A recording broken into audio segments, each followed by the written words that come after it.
Okay. So I had technical difficulties and had to have my friend figure some stuff out. So I think this should be good. I gotta move this on over here. All right. So today's subject is going to be talking about handling adversity and focusing on gratitude. A morning cup of joe to wake me up. So, I think a big thing that we have to understand about gratitude is that it's not just about major things. And in fact, it often encompasses the daily things that we tend not to pay much attention to, right? So, one of the things I'm grateful for is the fact that I'm even able to make these videos in the first place. I'm able to do any type of live streaming. I'm able to do any type of gaming, right? That's a fact that I'm happy for. I'm also extremely grateful for the fact that I am alive, breathing air right now, and that I have a loving partner. And that's something that is unfortunately a thing that a lot of people don't get. And so I'm very grateful to the fact that I'm able to enjoy life in its fullest. I'm able to enjoy life on a whole range of spectrums.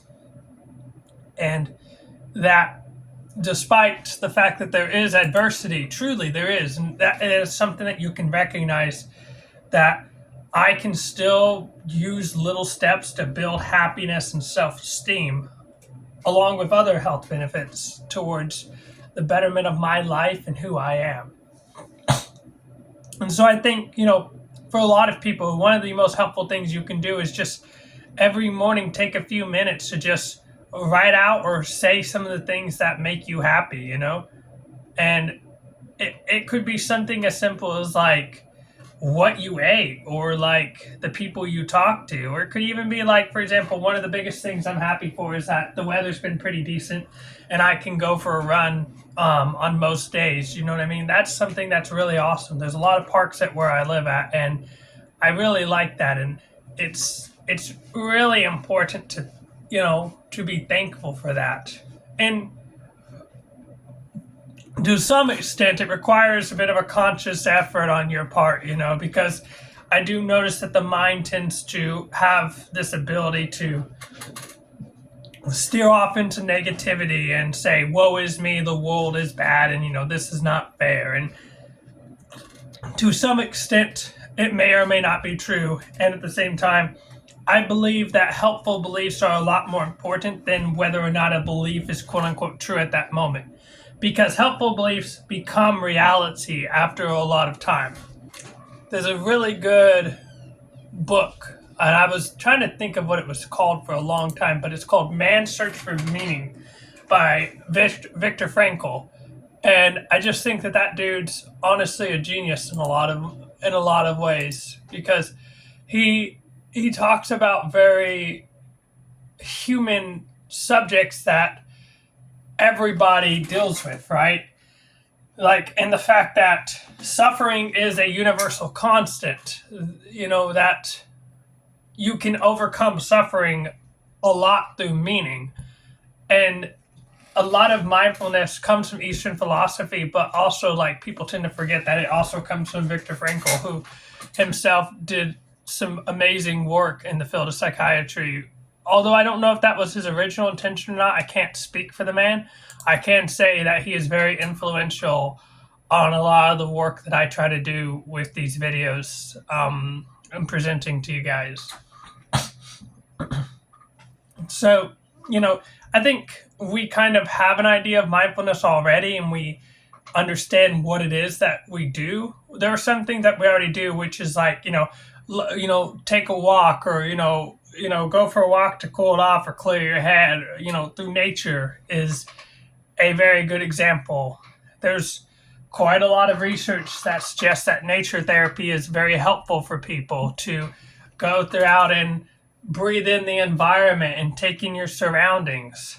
And I think another part is that people are so busy, overstimulated with technology and with the next thing that they're going to do, that they don't ever take a moment to just be in a state of being rather than a state of doing, to completely empty your mind and let go of the ego of who you are and what this environment means, and to just, the only universal constant is this present moment right now. Nothing else exists outside of that until it happens, right? Otherwise, they become ideas or probabilities, not problems to be solved necessarily. And I think that's something that people don't understand. It's like mindfulness and gratitude is not saying to just give up trying to do stuff. But okay, a big difference between, if you want to call it productive or non-productive worry, is like, let's say you're walking out in the street, right? And there's a car coming onwards towards you. It's very obvious that if you don't move, something bad is probably going to happen, right? Almost guaranteed. And that's an example of it doesn't really need explanation, because it's a certainty that you're going to get fucked up if a car hits you head on, right? There's no ifs, ands, or buts. 100% guaranteed you're going to get messed up, barring a miracle of God, right? So that's a very obvious example. But even then, that's not really ruminating or worrying. It's just instantaneous. You move out of the way, and then hopefully you don't think about that for the rest of the day, right? Now it's gone with, ooh, that was scary, but you get on with your day. Right? That's an example of problem solving in the moment, right? Because it requires it. And another good example, is if I have a big party of people, then the facts fit the situation, and I know I'm going to have to be cooking quite a bit of food. And because I'm going to have to be cooking quite a bit of food, that requires me to get creative, maybe if I'm short on some ingredients. But I'm not freaking out over it because I'm not so attached to the outcome of that particular situation. If it does great, then that's fantastic. I'm very happy for that. But if I don't get what I want, I can also still make the fullest of life going forward. It doesn't have to be one way and one way only. I think even, if you just notice the way your clothes feel on your skin or the way your feet sit beneath the earth, I think that's also important. And this is kind of the thing, you can, but you don't have to write a gratitude letter to people who you appreciate, have made a major impact on your life, or somebody that you'd like to thank. For me, I live with somebody who helped me out significantly, as well as Billy, and I'm very grateful for my cat. Katya is awesome. My guinea pigs, Princess Pretzel and Diddy Pop. They've played some major roles on making me happy and making me want to try and wake up every day. And without them, I don't know where I'd be. It's a question that it will always remain a mystery to me. One that I'm not necessarily going to ruminate over and try to figure out, because I may never get the answer. In fact, oftentimes, once we get one answer, we have a dozen more questions from that. And it tends to be a game of whack-a-mole. So, I guess what I'm really trying to say is it would be helpful to remove distractions such as the TV or your phone, for example, and take some time to sort of look at the good things for your day. And by the way, just like exercise, this requires consistency.